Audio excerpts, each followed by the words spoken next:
एक लंबे समय पहले एक गांव में आनंद, उसके माता पिता जानकी और रमैया, उसकी पत्नी नर्मदा और उसके बेटे नानी के साथ एक छोटे घर में रहता था। आनंद नौकरी करके आए हुए पैसों से अपना घर चलाता था। जानकी उसकी बहू नर्मदा से सारे काम करवाती थी और उसे हमेशा ताने मार मार के दुखी करती थी, मगर नर्मदा उसे कुछ ना कह के चुप बैठती थी। ऐसे कुछ साल बाद आनंद अपने नौकरी से कमाए पैसों को बचा बचा के एक बड़ा नया घर खरीदता है। आनंद के खरीदे हुए नए घर में बहुत समय से एक भूत रहती थी। ये बात आनंद को नहीं पता था और इसीलिए वो घर खरीदता है और उसके आसपास खाली रहने के कारण दिखने में बहुत शांत सा माहौल था और जानकी में कोई बदलाव नहीं आया। नए घर में जाने के पहले ही दिन नर्मदा की गलती के बिना ही उसे ताने मारती है। दुखी होकर नर्मदा बिना कुछ खाए और सोए अपने कमरे में जाकर रोती रहती है। तब उस घर में मौजूद भूत नर्मदा को रोते हुए देख उसके पास आती है। बगल में परछाई को देख नर्मदा तुरंत खड़े हो जाती है। तब वो भूत नर्मदा के सामने आके खड़े हो जाती है। उसके चेहरे पे घाव, खुले बाल देख के नर्मदा डर जाती है। बाप रे, भूत भूत! डरो मत, मैं तुम्हें कुछ नहीं करूंगी। तुम हमारे घर में क्यों आई हो? तुम लोग ही मेरे घर आए। ये तुम्हारा घर है? हाँ, ये मेरा घर है। इसी में मैं मर गई। मेरे मरने के बाद ही तुम लोग यहाँ आए। ऐसे कह के अचानक नर्मदा में घुस जाती है। हा हा हा, ऐसे हंसते हुए सो जाती है। सुबह उठ के जब जानकी देखती है कि सारा काम वैसे का वैसे ही रह गया, तब नर्मदा नर्मदा बहुत बार बुलाने के बावजूद जब वो नहीं आती है तो जानकी ही उसके पास जाती है। हाँ, तुम अब तक उठी नहीं? नर्मदा नर्मदा उठो! जानकी पास आके बुलाने पर नर्मदा जाग उठती है। उसकी आंखें बहुत लाल और डरावना दिखने के बावजूद जानकी उस पर ज्यादा ध्यान नहीं देती है। उठ गई? जाओ, जाके सारा काम करके चाय बना के लाओ। मेरे ही सामने जोर से बात करके मुझे काम करने के लिए कह रही हो? ये कह के उसका हाथ जोर से पकड़ लेती है। नहीं, तुम कुछ मत करो। आज से सारा काम मैं ही करूंगी, मुझे छोड़ दो। जाओ, जाके सारा काम करो। ठीक है, ठीक है। ऐसे कह के जल्दी से सारे काम खत्म करती है। ये क्या सच में मेरी बहू है? इसके मुंह से कभी एक लफ्ज भी नहीं निकला और आज ये मुझसे सारा काम करवा रही है। तुरंत ये सब मुझे अपने बेटे को बताना होगा। और ऐसे अपने बेटे को सब सच बताती है।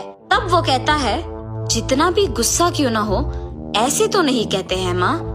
आप अगर उससे अच्छे से पेश आएंगे तो वो भी अच्छा ही रहेगी। उसके बारे में क्या मुझे नहीं पता? उसके बेटे का ऐसे बात करने पर जानकी कुछ नहीं कहती है और अपनी बहू से डरने के कारण वो सारे काम खुद ही करती है।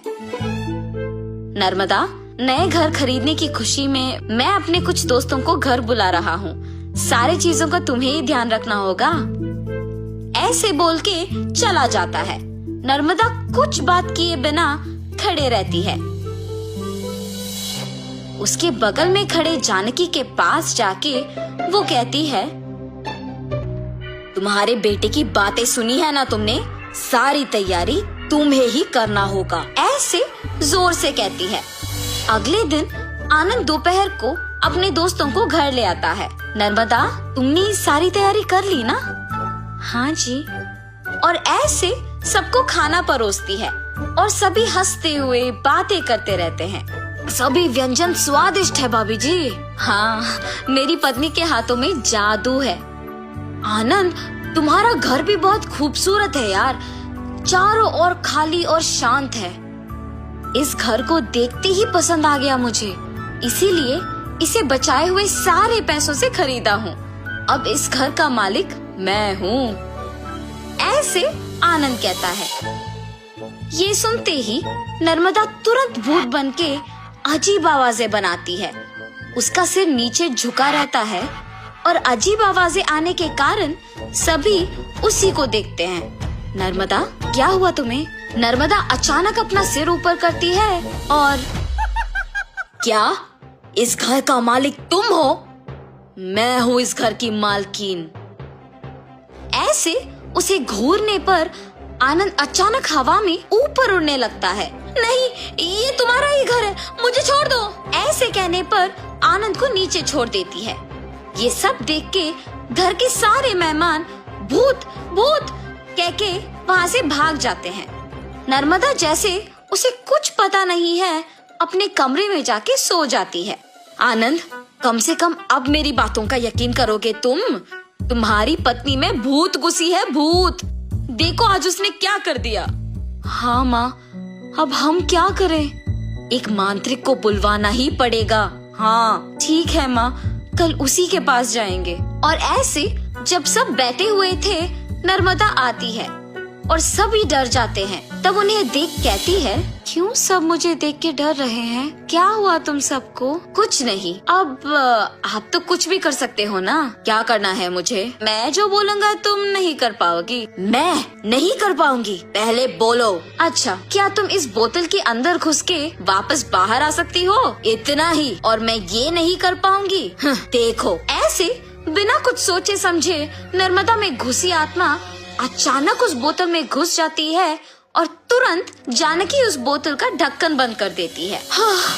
भूत को मैंने इस बोतल के अंदर बंद किया है, अब इसे गांव के अंत में फेंक के आना होगा। और ऐसे उस बोतल को गांव के एकदम अंत में फेंक के आ जाती है। तब से जानकी अपनी गलती सुधार के अपनी बहू को ताने मारना बंद कर देती है। भूत के चले जाने पर सभी उनके नए घर में खुशी से जीते हैं।